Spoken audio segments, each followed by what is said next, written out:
Bonjour, aujourd'hui un petit tuto ou une petite démonstration express pour vous montrer le comparatif d'un effacement d'un objet, en l'occurrence là ça va être une voiture sur une photo, et à partir de Lightroom et sous Photoshop.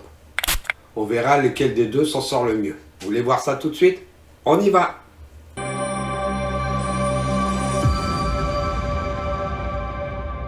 Nous voici donc sous Lightroom et là j'ai chargé une photo avec un véhicule qui est dans ce jardin assez disgracieux, et l'exercice donc du jour, abracadabra, ça va être de faire disparaître ce véhicule grâce à quoi? Bien entendu à l'outil effacement que l'on trouve dans le menu développement tout d'abord, et sur la gomme où c'est marqué supprimer. Le principe il est simple, on clique dessus, vous vérifiez bien que IA générative est bien coché afin qu'il nous remplisse bien l'espace qui doit être à supprimer, c'est-à-dire enfin la surface à supprimer, en l'occurrence la voiture avec un petit peu autour. Je la sélectionne. Alors, attention qu'il ne reste pas nos petits morceaux blancs. Elle est sélectionnée et maintenant on clique sur supprimer et nous voyons le résultat tout de suite. Voilà, et maintenant le véhicule a complètement disparu. À la place, j'ai la végétation, il a continué un petit peu le filet et voilà, le résultat est satisfaisant. Bon, maintenant nous allons faire la même chose sous Photoshop. C'est parti. Nous voici donc sous Photoshop. Donc là, la procédure elle est quand même simple. Il suffit de prendre le lasso, d'entourer grossièrement le véhicule et la zone autour, comme ça l'AI calculera mieux ensuite comment reconstruire le paysage derrière.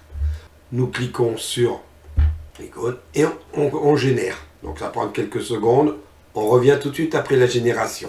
Voilà, il me propose cette première option, et si nous allons ici, donc voici la première proposition. Donc là il m'a rajouté de la végétation. Bon, l'herbe ici elle est un petit peu bizarre, on dirait comme si c'était pas la même définition, mais donc je clique sur la deuxième vignette et là la troisième. Je préfère parce que là le filet va jusqu'au bout et c'est plus réaliste, donc je vais conserver cette option. Mais pendant que j'y suis, je m'aperçois qu'ici il y a également le reflet de la vitre, donc ça fait un côté disgracieux dans l'image.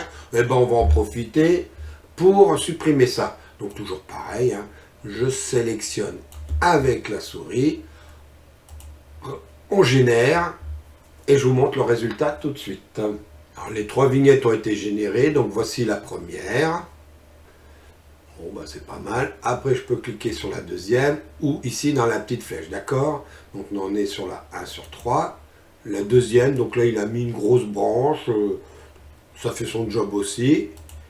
Et la troisième ici, voilà, donc du très bon travail. Je vais conserver la première qui est plus logique. Voilà, donc maintenant on n'a plus qu'à refermer ça, refermer la fenêtre pour le renvoyer sur Photoshop. Donc on répond oui, et nous voilà de retour maintenant avec Lightroom. Alors vous vous rappelez, donc la première image c'était avec le véhicule et le reflet.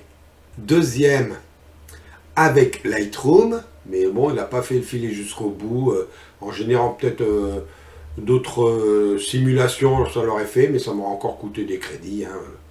Et puis ici, la troisième option, avec le retrait du reflet dans la vitre. Maintenant, il ne reste plus qu'à exporter dans le format que vous désirez, et puis le tour est joué. Bon, j'espère que ce petit tutoriel vous aura été, tutoriel, plutôt démonstration vous aura été utile. Si vous ne connaissiez pas l'outil de remplissage génératif de Lightroom et surtout de Photoshop, mais avant de partir, je vous invite quand même à donner un petit coup de pouce, à vous abonner, un petit coup de cloche pour être prévenu des prochains épisodes, et surtout des petits commentaires pour savoir quel genre de tuto vous voudriez à l'avenir. À bientôt les amis.